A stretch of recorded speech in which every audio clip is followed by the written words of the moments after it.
So did you think Wake even realized you were out there in Punch Hill? I was out there what? When you were out there in Punch Hill, because you're really not out there. Yeah, they were trying to say something. They're like 81's out there, and by the time all the kind of. It was a late reaction. Yeah, and Coach Porter kind of held me off to the side and was talking to me before, and then I ran out there. So, Bo Burks just snapped it right when we needed to and got the first down. So, wish we could have gotten some points out of it, but it worked. So, Yeah, it worked. Yeah, he was fired up. You talk to Amari and tell him that you're coming for his job. No, Coach Porter though mentioned he's like, I didn't know you could get some yards like that. I was like, oh, Is there just a design hole? There's usually design holes for a lot of runs. Is that one where you just get it and you just kind of go because the blocking, I would assume, is straight ahead on something like that? Yeah, I mean, obviously if like a hole opens up, hit it. But you were supposed to kick out the guy in the very end and just kind of follow Bo Burks, but it obviously didn't end up going like that. But I'm I'm glad we got it, and it wasn't pretty, but we got it. So. It's a healthy 6 yards per carry for you now. Yeah. Season coach. Just trying to keep the legs moving. Is that something was that something that was a surprise to you, or had y'all sort of like been working on it and waiting for the right time to try to break it out? Yeah, I mean, there's always a time to do it, but we have it in every week, so not a surprise. We've had it in for about 3 months actually, but so it worked, and glad we did it. Had they tipped you off at all during the week? Like, look, we've seen something on film or anything like that? I mean, yeah, but I mean that's kind of like every week. They say like they've shown this before, so it can come up in the game. But I mean, you do kind of got to lay it out on the table if you're gonna call it any time in the game, right? Because if you don't get it, it's turnover on downs, and defense has to go out there and so yeah, you definitely gotta have some brass to do it, but yeah, it was good. A ton of snaps. So when you go out there for that snap, is it different than the other snaps that you play? And you try not to maybe sell it away in advance with your eyes or anything like that? Yeah, a little bit. I was definitely a slight bit more nervous being out there for the fake, on any other play on offense. But I mean, it's every play counts, and you gotta give 100% effort on every play. So just kind of try and keep it all the same. Is there a call to basically kill the play at the line if you get a bad look, or is it just Yeah. Just a numbers game. That's all it is. So there's more than what we could handle, we'd call it off. And I've also been practicing, just being in shield blocking and stuff too. So. John, you mentioned that you guys do have it in every week, and they're always keeping you on guard for it. So when they did call it, was there a degree of we're actually doing this? Like, was there anything like that? Yeah, because I think the last time we were in a fake was, I don't think I've been here, so it's been a while. So I was glad we could get it called.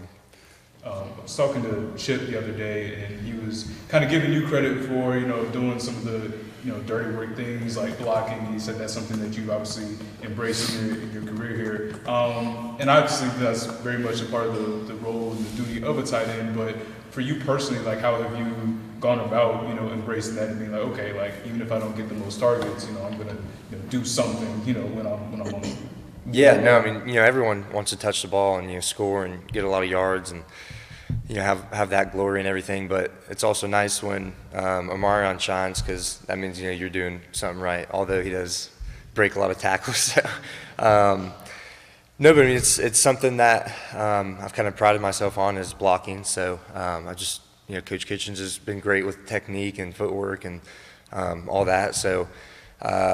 Yeah, like I said, it's just something I pride myself on, and I enjoy doing it, right? Because at the end of the day, I just want to win games, and if we can win games by running the ball 70 times, and so be it. But yeah, so it is a little dirty work, but again, I just want to win games, and if we can do that by running the ball, so be it.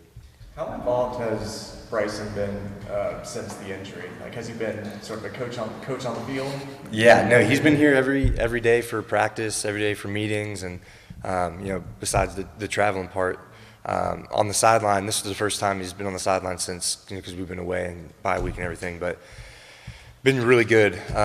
He's obviously super knowledgeable, knows a lot about the game, so I'll come off on the sidelines and I'll ask him about the route, about what he saw on defense, and so he's been super helpful in that aspect, and we're still pretty close and definitely miss him out there for sure. But he's been super helpful to me because, like I said, I ask him all the time, like, hey, like, should I have done this? Should I have done that? Like, how do you run your route against this coverage, against man? Like, so he's been great with that. So he's not coming to Boston with you guys? No, and no.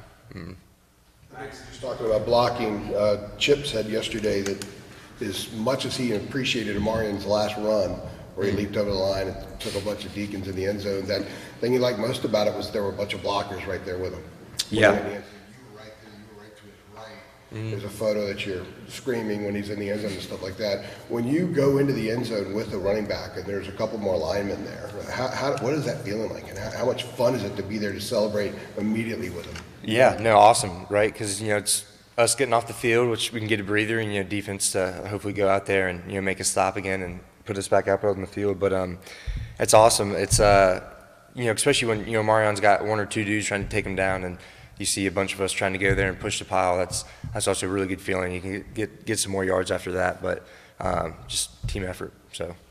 Max said the other night, I looked it up, we learned a lot of lessons, we got through the storm, we're seeing some rainbows. Mm-hmm.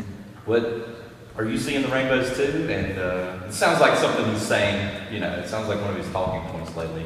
Like, what does it look like maybe now with 3 straight wins coming off those 4 straight losses? Yeah, I don't really, that's great, and I just don't really look at it like it's awesome that we're winning, and obviously nobody likes to lose, and vibes are great here when you are winning and everything, but at the end of the day, it's like we got a W, but we also need to focus on, this week in Boston College, and, again, it is great, but at the end of the day, you got to be where your feet are, and got to be, like what you're doing at that point, and focus on what you're doing, and everyone, we'd all love to have 8-9 wins, but you can't do that unless we win this week. So it is good. Yes, everyone is a lot more happier, joyful around here. But again, you just got to keep doing it every single week and show up every single day in order to to get you. You want to see the rainbows, right? So. Well, if there are some rainbows starting to form, you're like, don't let me see them right now. I'm gonna just look away. Yeah, and in the O-line room, they have a poison list, and it's the wins, the results at the very end of the season. It's it doesn't matter, unless you can get the stuff done, from that week-to-week basis. Poison list meaning stuff that will knock you off course type deal? Yeah, just kind of like what I said, be where your feet are. So, again, 8-9 wins would be great, but, you got to focus on that, on the opponent you got that week. You do a great job of masking yourself as a lineman and then slipping out as a receiver. Can you tell us a little bit about the elusive nature of your position? Yeah, you just got to be good at both, and obviously, y'all know George Kittle. He's, great blocker, great receiver, but I think he's a great receiver because everyone respects him in the run game. So, again, pride myself in the run game. And obviously having Amarion back there, they got to flood the box. So, just trying to be good at that, and that will definitely open you up, and hopefully you can make 1 or 2 guys miss, and you're off to the races. When you look at Boston College and looking at their defense and everything, what do you expect, and what kind of game are you expecting, going against their defense? Yeah, they've got and Kamari too. Kamari's there, so that'll be awesome to see him, and he's having a really good season. I think he's actually the 2nd leading receiver there, right? That's awesome. Super happy for him. But I think their D line's pretty good, so we're gonna have to put up a fight with them, and just get open when the opportunity is called, right? So it's gonna be exciting, and it's gonna be fun. It's gonna be a tough game, and they always say toughness travels, and I believe in that. So it's gonna be a tough game, and we gotta. Coach Brown always says we gotta win the game up front, and I believe in that too. So. We haven't talked to you in a little bit about this, but just the growth of Jacoby. I mean, obviously you guys are really close. You talked about that relationship, but take us back from let's say September to now. What's impressed you most about how he's been able to adapt to everything? Yeah, just the maturity of him and the game. he obviously came in here as third string, and he didn't really flinch about it, and kept his head down, kept working, and opportunity arose, and he never looked back. So super happy for him, and he is very deserving of it, and I'm just blessed that he can be our quarterback, and he's learning every single day. So you can still learn some more, but he has been doing a phenomenal job in handling the pressure, and so super happy for him. I think he's doing a great job. You played a lot of football. What does Omarion do, or what are some of the things that he has done that still make you, even at your veteran age, like, dang, man, that's so impressive? Or what makes you, what things that he does make you a fan? Mm-hmm. You call me old, or? You're right. I'm just playing. I mean, he is, when he hurdled, right, like what you were saying at the very end of the game, he hurdled and then brought one or two guys in the end zone. I was like, what the heck?